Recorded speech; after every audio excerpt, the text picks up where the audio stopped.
안녕하세요. 저는 올해 67세 박영숙이라고 합니다. 오늘 제가 여러분께 들려드릴 이야기는 아마 많은 분들이 공감하실 수 있는, 그리고 동시에 너무나 화가 날 수밖에 없는 내용일 것입니다. 가족이라는 이름으로 서로를 사랑해야 한다고 배워왔지만 정작 현실에서는 그 가족들이 가장 큰 상처를 주는 경우가 얼마나 많은지 여러분도 잘 아실 것입니다. 저 역시 그런 상황을 겪고 있는 사람 중 한 명이고, 더 이상 혼자 감당하기 어려워서 이렇게 용기를 내어 제 이야기를 들려드리게 되었습니다. 제가 태어난 것은 1957년, 전쟁의 상처가 아직 아물지 않았던 시절이었습니다. 저희 부모님은 정말 어려운 환경에서도 자식들만은 제대로 키워보겠다는 일념으로 평생을 살아오셨습니다. 아버지는 작은 구멍 가게를 운영하시면서 새벽부터 밤늦게까지 일하셨고, 어머니는 남의 집 빨래를 해주시며 조금이라도 더 벌어오려고 애쓰셨습니다. 저희는 총 4남매였습니다. 마디인 오빠, 그 다음 큰언니, 작은언니, 그리고 막내인 저였습니다. 부모님은 특히 아들인 오빠를 귀하게 여기셨는데, 그 시절엔 그게 당연한 일이었죠. 오빠는 대학까지 보내주셨고, 큰언니와 작은언니도 고등학교는 졸업시켜 주셨습니다. 저는 막내였지만 집안 형편상 중학교를 마치고 바로 공장에 나가 일을 시작했습니다. 어렸을 때부터 저는 집안일을 가장 많이 도맡아 했습니다. 언니들은 막내가 해야지라고 했고, 오빠는 아예 집안일에는 손도 대지 않았죠. 그래도 그때는 가족이니까, 막내니까 당연하다고 생각했습니다. 부모님도 영숙이가 가장 착하다고 하시며 저를 예뻐해 주셨거든요. 20살이 되던 해에 저는 공장에서 만난 남편과 결혼을 했습니다. 남편은 성실한 사람이었지만 집안이 넉넉하지 못했고, 저희는 작은 월세방에서 신혼생활을 시작했습니다. 그런데도 저는 매달 부모님께 용돈을 드리곤 했습니다. 얼마 되지 않는 월급에서 조금씩이라도 떼어서 부모님께 드리는 것이 당연하다고 생각했거든요. 오빠는 대학을 졸업하고 좋은 회사에 취직했습니다. 그리고 얼마 지나지 않아 집안이 좋은 여자와 결혼을 했죠. 형수는 교사였고 시댁에서도 인정받는 며느리였습니다. 큰언니는 공무원과 결혼해서 안정적인 생활을 했고, 작은 언니도 자영업을 하는 남자와 결혼해서 제법 잘 살았습니다. 그런데 이상한 건 형제들 중에서 경제적으로 가장 어려웠던 저만 부모님께 꾸준히 용돈을 드렸다는 것입니다. 오빠는 집도 사야 하고 아이들 교육비도 많이 든다고 했고, 언니들도 각각 핑계가 있었습니다. 그래도 그때까지는 부모님이 건강하셨고 아버지가 가게를 운영하고 계셨기 때문에 크게 문제가 되지 않았습니다. 문제는 제가 40이 넘어서부터 시작되었습니다. 아버지가 점점 기력이 약해지시면서 가게 운영이 어려워지기 시작한 것입니다. 어머니도 관절염이 심해지셔서 몸이 불편해지셨고요. 그때부터 저는 부모님을 더 자주 찾아뵙기 시작했습니다. 주말마다 부모님 댁에 가서 청소도 하고 밑반찬도 만들어드리고 병원에도 모시고 다녔습니다. 형제들에게도 부모님이 많이 불편해지셨다고 말씀드렸지만 모두들 바쁘다는 핑계만 댔습니다. 오빠는 회사 일이 너무 바쁘다고 했고, 큰언니는 시댁 어른들을 모셔야 한다고 했으며, 작은언니는 애들이 아직 어려서 손이 많이 간다고 했습니다. 그러다가 결정적인 사건이 일어났습니다. 제가 55살이던 해 아버지가 뇌졸중으로 쓰러지신 것입니다. 그날 저는 마침 부모님 댁에 반찬을 갖다 드리러 갔다가 의식을 잃고 쓰러져 계신 아버지를 발견했습니다. 급히 119에 신고하고 병원으로 모셨습니다. 그리고 형제들에게 모두 연락을 했죠. 그런데 가장 먼저 달려와야 할 오빠는 회의 중이라 바로 갈 수 없다고 했고, 큰언니는 애들 학원 보내고 갈게라고 했으며, 작은언니는 남편이 차를 가져가서 대중교통으로 가야 해서 시간이 걸릴 것 같다고 했습니다. 결국 그날 밤늦게까지 병원에서 아버지를 지킨 건 저 혼자였습니다. 오빠는 밤 10시가 넘어서야 나타났고 언니들도 다음날 오전에서야 모습을 드러냈습니다. 의사 선생님이 아버지의 상태에 대해 설명해 주실 때도 저 혼자 듣고 앞으로의 치료 계획도 저 혼자 상의했습니다. 아버지는 다행히 생명에는 지장이 없었지만 왼쪽 반신마비가 오셔서 거동이 매우 불편해지셨습니다. 그리고 언어장애도 조금 있어서 말씀하시는 것도 어려워하셨죠. 의사 선생님은 꾸준한 재활치료와 가족들의 정성스러운 돌봄이 필요하다고 하셨습니다. 퇴원을 앞두고 형제들과 앞으로의 계획에 대해 이야기를 나눴습니다. 당연히 오빠가 부모님을 모시는 것이 맞다고 생각했는데 오빠는 집이 좁아서 아버지를 모실 공간이 없다고 했습니다. 형수도 아이들이 수험생이라 조용한 환경이 필요하다며 난색을 표했죠. 큰언니는 시어머니를 모시고 있어서 친정 아버지까지 모시기는 어렵다고 했고 작은 언니는 남편이 교대 근무를 해서 집에 아픈 사람이 있으면 쉴 수가 없다고 했습니다. 그러면서 모두들 저를 쳐다보더군요. 영숙이가 모시는 게 좋겠다. 어차피 애들도 다 컸고 시댁 부모님도 일찍 돌아가셔서 부담이 없잖아. 이런 식으로 말하는 것이었습니다. 저는 정말 황당했습니다.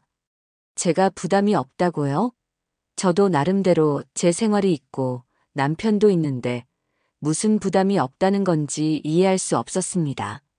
하지만 결국 저 혼자 반대한다고 해서 달라질 것도 없었고 무엇보다 아버지의 상태가 하루빨리 안정된 환경에서 요양하시는 것이 중요했기 때문에 부모님을 모시기로 했습니다. 그때는 형제들이 경제적인 부담이라도 나눠서 져줄 거라고 생각했거든요. 부모님을 저희 집으로 모시면서 생활이 완전히 바뀌었습니다. 아버지는 혼자서는 거의 아무것도 하실 수 없는 상태였기 때문에 24시간 돌봄이 필요했습니다. 화장실도 혼자 가실 수 없어서 기저귀를 차셔야 했고 식사도 죽이나 미음 같은 것만 드실 수 있었습니다. 어머니도 아버지의 갑작스러운 발병으로 인한 충격과 스트레스로 치매 초기 증상이 나타나기 시작했습니다. 처음에는 단순한 건망증 정도라고 생각했는데 점점 심해져서 길을 잃어버리시거나 같은 말씀을 반복하시는 일이 잦아졌습니다. 저는 하루 종일 부모님을 돌봐야 했습니다. 새벽에 일어나서 아버지 기저귀를 갈아드리고 아침 식사 준비를 하고 약을 챙겨드리고 어머니가 밖으로 나가시지 않도록 지켜보고 정말 한시도 방심할 수 없었습니다. 그런데 형제들은 어떻게 지냈을까요? 오빠는 한 달에 한 번 정도 잠깐 들러서는 고생이 많다는 말 한마디 하고 가는 것이 전부였습니다. 그나마도 명절이나 특별한 날이 아니면 얼굴 보기도 어려웠죠. 언니들도 마찬가지였습니다. 가끔 과일이나 영양제 같은 것을 사들고 오긴 했지만 정작 힘든 돌봄은 모두 저의 몫이었습니다. 경제적인 부담도 만만치 않았습니다. 아버지의 재활치료비, 각종 의료비, 기저귀나 영양식품 등 생각보다 많은 돈이 들어갔습니다. 처음에는 형제들과 상의해서 비용을 나눠서 부담하기로 했는데 시간이 지날수록 핑계를 대며 돈을 내지 않는 경우가 많아졌습니다. 오빠는 요즘 회사 사정이 어렵다고 했고 큰언니는 애들 대학 등록금 때문에 여유가 없다고 했으며 작은 언니는 사업이 잘 안 돼서 당분간 어렵다고 했습니다. 그러면서도 자신들의 생활은 전혀 줄이지 않더군요. 저는 정말 힘들었습니다. 신체적으로도 힘들었지만 정신적으로는 더욱 힘들었습니다. 24시간 부모님을 돌보느라 제 시간이라는 게 전혀 없었고 남편과도 제대로 대화할 시간조차 없었습니다. 친구들과의 모임도 포기해야 했고 그동안 취미로 하던 것들도 모두 그만둬야 했습니다. 특히 어머니의 치매가 점점 심해지면서 정말 한계를 느꼈습니다. 밤에 잠을 안 주무시고 계속 돌아다니시거나 갑자기 집을 나가려고 하시거나 저를 모르는 사람이라고 하시며 경계하시는 일들이 잦아졌습니다. 한 번은 새벽 3시에 어머니가 집을 나가신 걸 몰랐다가 아침에 일어나서 알게 되어 온 동네를 뒤져서 찾은 적도 있었습니다. 그럴 때마다 형제들에게 도움을 요청했지만 돌아오는 건 힘들겠다는 위로의 말뿐이었습니다. 정작 실질적인 도움은 전혀 주지 않았죠. 저는 점점 지쳐갔고 우울증까지 오기 시작했습니다. 남편도 처음에는 이해해 주려고 노력했지만 시간이 지날수록 힘들어하기 시작했습니다. 이렇게 계속 살 수는 없다. 형제들이 너무 무책임하다. 우리 생활도 생각해야 하는 것 아니냐는 말을 자주 했습니다. 저도 남편의 마음을 이해했지만 그렇다고 부모님을 내팽개칠 수는 없는 노릇이었습니다. 그러던 중에 결정적인 사건이 일어났습니다. 제가 감기에 걸려서 며칠 동안 몸살을 앓게 된 것입니다. 부모님을 돌볼 수 없는 상황이 되자 어쩔 수 없이 형제들에게 부탁할 수밖에 없었습니다. 오빠에게 전화해서 며칠만 부모님을 돌봐달라고 부탁했더니 갑자기 그런 말을 하면 어떻게 하냐, 미리 말해줬어야지라고 하더군요. 언니들에게도 똑같이 부탁했지만 모두들 갑작스럽다며 난색을 표했습니다. 결국 어쩔 수 없이 몸을 이끌고 부모님을 돌봐야 했습니다. 40도 가까운 열이 나는 상황에서도 아버지 기저귀를 갈아드리고 어머니가 밖으로 나가지 않도록 지켜봐야 했죠. 그때 정말 내가 왜 이런 고생을 혼자 해야 하나라는 생각이 들었습니다. 몸이 조금 나아진 후에 형제들을 모두 불러서 진지한 대화를 나눠보려고 했습니다. 더 이상 혼자서는 감당할 수 없으니 역할을 나눠서 부모님을 돌보자고 제안했죠. 하지만 형제들의 반응은 예상했던 것과 다르지 않았습니다. 오빠는 내가 그동안 잘해왔는데 갑자기 왜 그러냐고 했고, 큰언니는 우리도 각자 사정이 있다고 했으면 작은 언니는 영숙이가 가장 여건이 좋잖아라고 했습니다. 그러면서 입을 모아 하는 말이 조금만 더 참아달라는 것이었습니다. 저는 정말 분노가 치밀어 올랐습니다. 여건이 좋다는 게 무슨 말인지 이해할 수 없었거든요. 저도 제 나름대로의 생활이 있고 건강도 예전 같지 않은데 무슨 여건이 좋다는 건지, 그리고 조금만 덜하는 게 대체 언제까지를 말하는 건지도 명확하지 않았습니다. 그날 이후로 형제들과의 관계는 더욱 소원해졌습니다. 연락도 거의 하지 않았고 명절에도 저희 집에서 지내는 것이 당연하다는 듯이 행동했습니다. 그러면서도 부모님 앞에서는 마치 자신들이 효자, 효녀인 것처럼 행동하더군요. 특히 오빠의 행동은 정말 이해할 수 없었습니다. 가끔 부모님께 안부 전화를 드릴 때 아버지, 제가 바빠서 자주 못 가뵙지만 항상 생각하고 있어요라고 말하는 것이었습니다. 그러면 아버지는 괜찮다, 영숙이가 잘 돌봐주고 있다고 하시며 오히려 오빠를 위로해 주시곤 했습니다. 시간이 흘러서 부모님을 모신 지 3년이 지났을 무렵 어머니의 치매가 더욱 심해졌습니다. 이제는 저조차 알아보지 못하시는 날이 많아졌고 밤낮이 바뀌어서 잠도 제대로 주무시지 않았습니다. 아버지도 한 번 더 작은 뇌졸중이 오셔서 상태가 더욱 악화되었죠. 병원에서는 전문적인 요양시설을 알아보는 것이 좋겠다고 조언해 주셨습니다. 집에서의 돌봄만으로는 한계가 있고 전문적인 치료와 관리가 필요하다는 것이었죠. 저도 솔직히 그때쯤에는 정말 한계를 느끼고 있었기 때문에 좋은 요양원을 알아보기 시작했습니다. 그런데 문제는 비용이었습니다. 좋은 시설일수록 비용이 만만치 않았거든요. 한 달에 수백만 원씩 드는 곳들이 대부분이었습니다. 어쩔 수 없이 형제들과 상의를 해야 했는데 이때부터 진짜 추악한 모습들이 드러나기 시작했습니다. 오빠는 요양원에 보내는 것은 효도가 아니다라고 했습니다. 그러면서 부모님이 살아계실 때 마지막까지 자식이 돌봐드려야 한다는 말을 하더군요. 하지만 정작 자신은 그동안 부모님을 돌본 적이 한 번도 없으면서 그런 소리를 하니 정말 어이가 없었습니다. 큰언니는 요양원비가 너무 비싸다고 했습니다. 그러면서 집에서 돌보는 게 경제적으로도 낫다는 말을 했죠. 작은 언니도 비슷한 반응이었습니다. 결국 모두들 요양원비를 부담하기 싫어서 저에게 계속 부모님을 돌보라는 것이었습니다. 저는 정말 답답했습니다. 그러면 직접 부모님을 돌봐보세요라고 했더니 모두들 말을 바꾸더군요. 영숙이가 지금까지 잘해왔는데 부모님도 영숙이를 가장 편애하시는 데라는 식으로 말하면서 제게 계속 돌봄을 떠넘기려고 했습니다. 그때 저는 정말 화가 나서 이렇게 말했습니다. 저도 이제 나이가 많아서 체력적으로 한계입니다. 더 이상 혼자서는 감당할 수 없어요. 정 안 되면 돌아가면서 모시든지 아니면 요양원비를 나눠서 부담하든지 하세요. 그랬더니 오빠가 정말 기가 막힌 소리를 하더군요. 내가 막내니까 부모님을 모시는 게 당연한 거 아니야? 그리고 우리는 다 바쁜데 너는 시간이 있잖아. 이런 식으로 말하는 것이었습니다. 저는 정말 어이가 없어서 제가 시간이 있다는 게 무슨 말씀이세요? 24시간 부모님을 돌보느라 제 시간이라는 게 없는데요 라고 했더니 큰언니가 그래도 직장을 다니는 것도 아니고 애들도 다 컸으니까 우리보다는 여유가 있잖아 라고 하더군요. 그 순간 정말 눈물이 나올 것 같았습니다. 저도 제 나름대로의 삶이 있고 하고 싶은 일들이 있는데 마치 저는 할 일 없는 사람인 것처럼 취급하는 것이었습니다.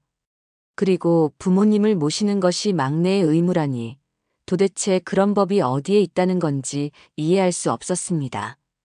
결국 그날 형제들과 큰 싸움이 났습니다.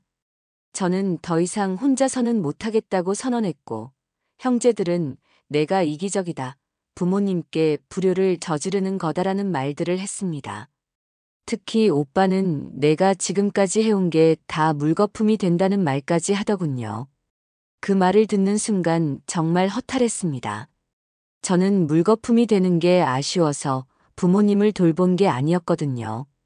진심으로 부모님을 사랑하고 효도하고 싶어서 한 일인데 그것을 마치 투자나 계산처럼 이야기하는 오빠의 모습이 너무 실망스러웠습니다.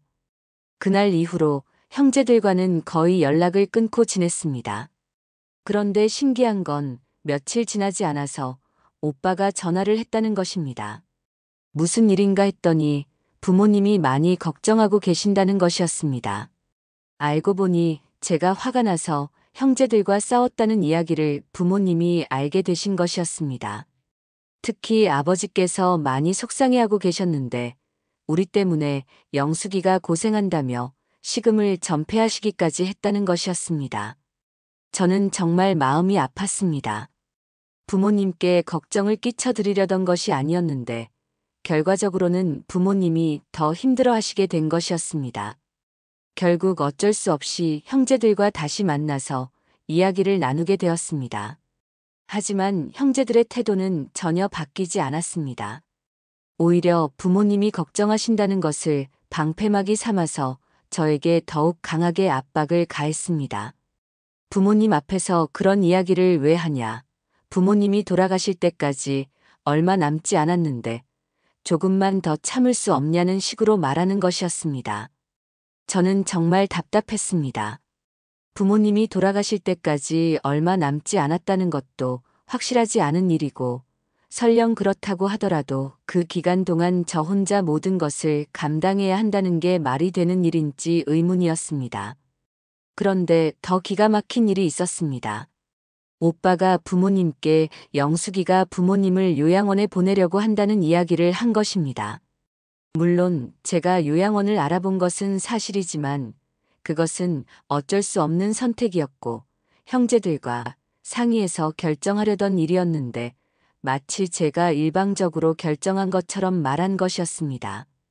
부모님은 그 이야기를 듣고 큰 충격을 받으셨습니다.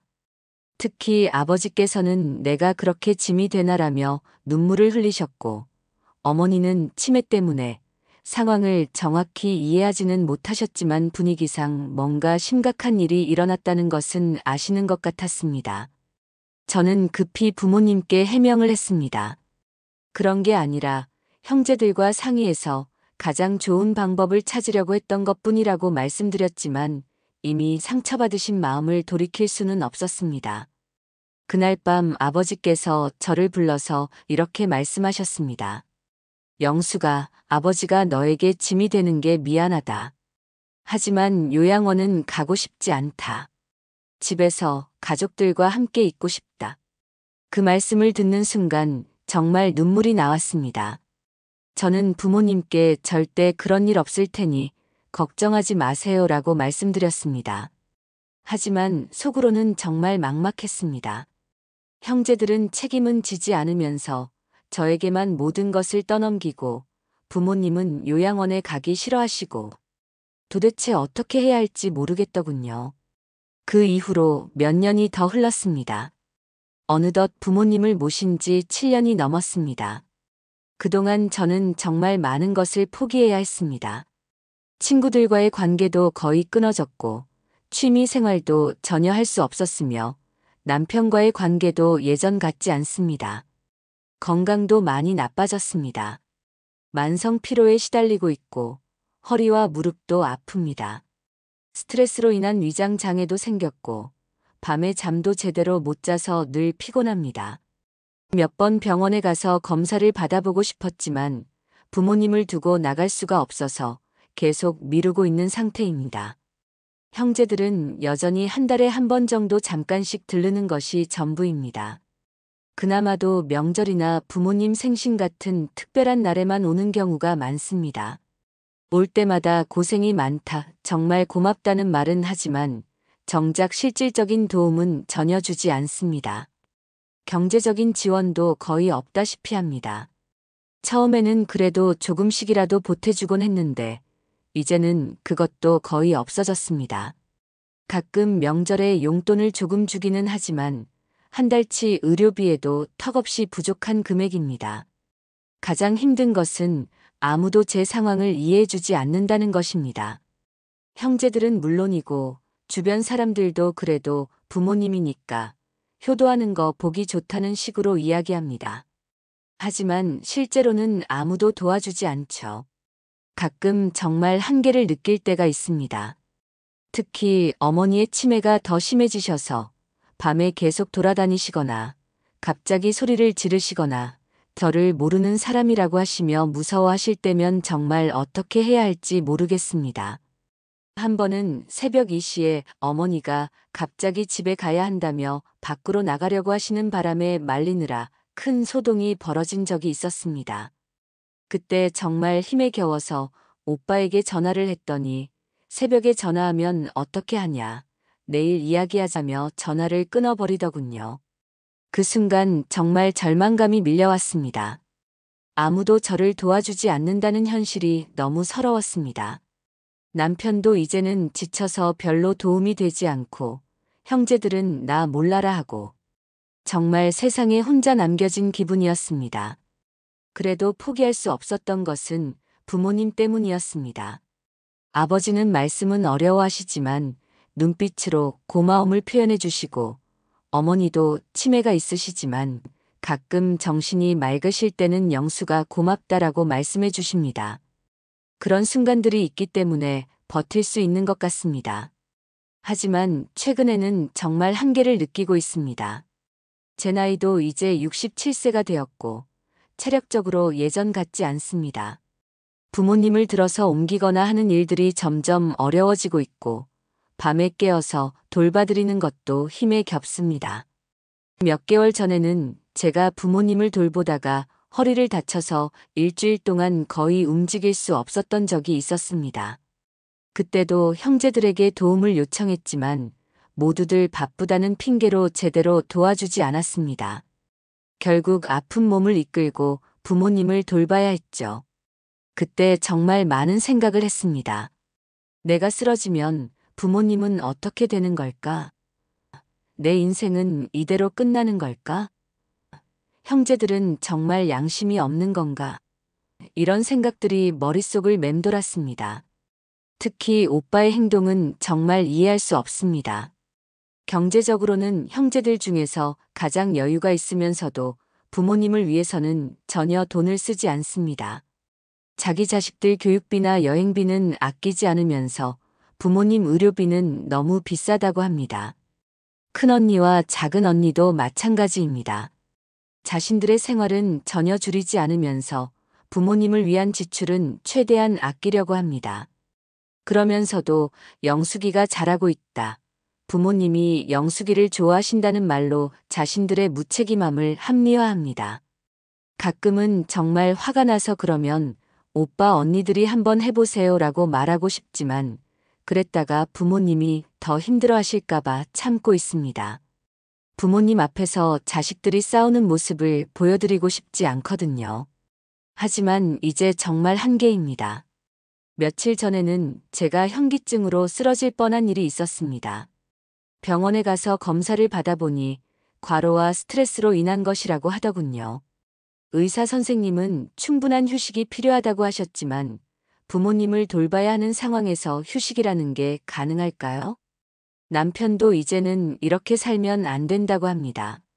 내 건강이 더 나빠지기 전에 형제들과 진지하게 이야기를 해보자고 하는데 지금까지의 경험상 형제들이 마음을 바꿀 가능성은 거의 없어 보입니다. 최근에 정말 마음 아픈 일이 있었습니다.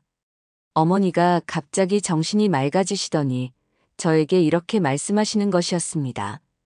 영수가 엄마 때문에 내가 너무 고생하는 것 같아서 미안하다. 다른 자식들은 왜 안 오나? 그 말씀을 듣는 순간 정말 눈물이 났습니다. 부모님도 다 아시고 계신 것이었습니다. 저만 고생하고 있다는 것을, 다른 자식들은 책임을 다하지 않고 있다는 것을 말입니다. 하지만 부모님은 그런 상황에서도 자식들을 원망하기보다는 저에게 미안해하고 계신 것이었습니다. 그날 밤 정말 많은 생각을 했습니다. 부모님이 돌아가실 때까지 이렇게 계속 살아야 하는 건가? 제 인생은 정말 이대로 끝나는 건가? 형제들은 부모님이 돌아가신 후에도 아무렇지 않게 살아갈 건가? 이런 생각들이 머릿속을 맴돌았습니다. 요즘은 정말 우울합니다. 아침에 눈을 뜨면 또 하루를 버텨야 한다는 생각부터 듭니다. 예전에는 그래도 희망이 있었는데 이제는 언제까지 이런 생활을 해야 할지 막막하기만 합니다. 가끔 친구들이 연락을 해서 요즘 어떻게 지내냐고 물어보면 그냥 지낸다고 대답할 수밖에 없습니다. 실제 상황을 이야기하면 다들 힘들겠다고는 하지만 결국은 그래도 부모님이니까 잘하는 일이다라는 식으로 말합니다. 아무도 제 진짜 마음을 이해해주지 않는 것 같습니다. 어제는 정말 충격적인 일이 있었습니다. 오빠가 갑자기 찾아와서는 부모님이 많이 좋아지신 것 같다며 역시 영숙이가 잘 돌봐서 그런가 보다라고 하는 것이었습니다. 하지만 실제로는 부모님의 상태가 좋아진 게 전혀 아닙니다. 오히려 더 악화되고 있는 상황인데 말입니다. 그러면서 오빠가 한 말이 정말 기가 막혔습니다. 그러니까 요양원 같은 건 생각하지 말고 계속 집에서 모시자. 부모님도 그걸 원하시고 이런 식으로 말하는 것이었습니다. 결국 자신은 아무것도 하지 않으면서 저에게만 계속 부담을 떠넘기려는 것이었습니다. 저는 더 이상 참을 수 없어서 이렇게 말했습니다. 오빠, 저도 이제 나이가 많아서 체력적으로 한계입니다. 정말 도움이 필요해요. 그랬더니 오빠가 뭐라고 했는지 아세요? 그래도 내가 가장 잘하잖아. 우리가 해봤자 너만 못할 텐데 뭐. 정말 어이가 없었습니다. 제가 잘해서가 아니라 어쩔 수 없이 하고 있는 건데 마치 제가 좋아서 하는 것처럼 말하는 것이었습니다. 그리고 해봤자 못할 것이라는 건 처음부터 할 생각이 없다는 뜻 아닌가요? 그날 이후로 정말 많은 생각을 했습니다. 이제는 정말 제 목소리를 내야 할 때가 온 것 같습니다. 더 이상 혼자서 모든 것을 감당할 수는 없고 형제들도 책임을 나눠서 져야 한다고 생각합니다. 하지만 쉽지 않습니다.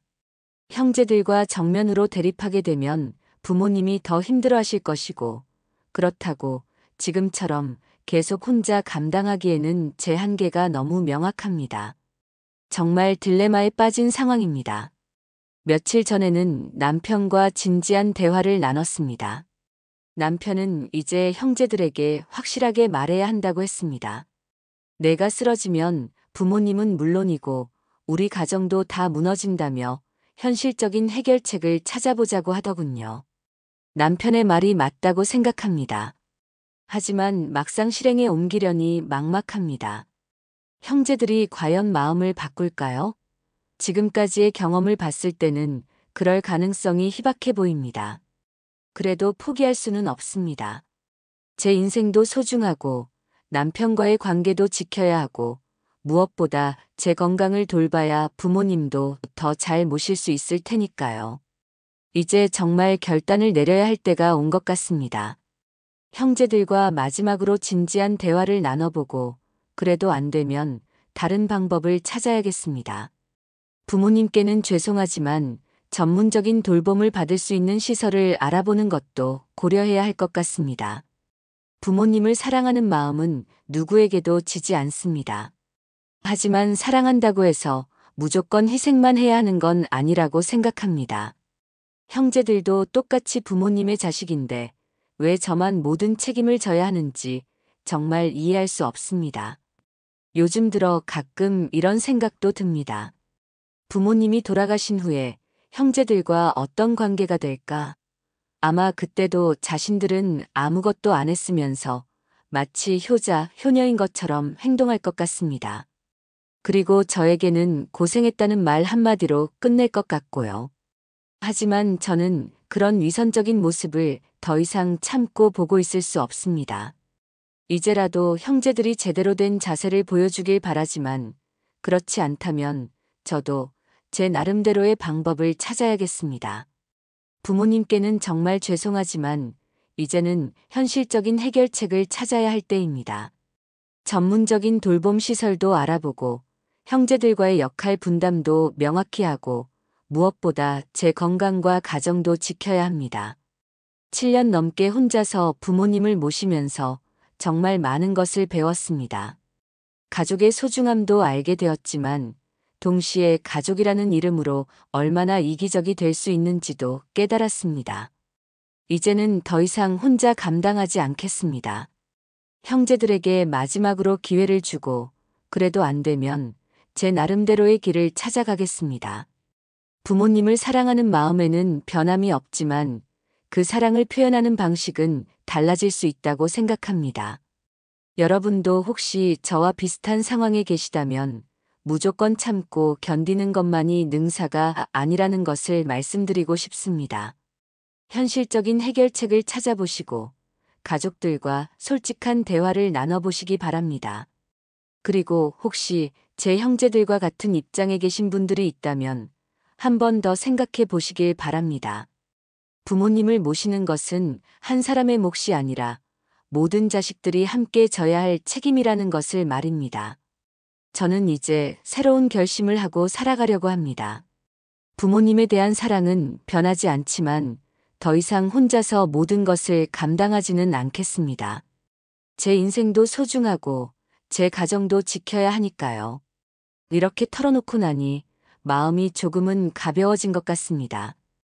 앞으로 어떤 일이 벌어질지는 모르겠지만 후회하지 않는 선택을 하려고 합니다. 긴 이야기를 들어주셔서 감사합니다.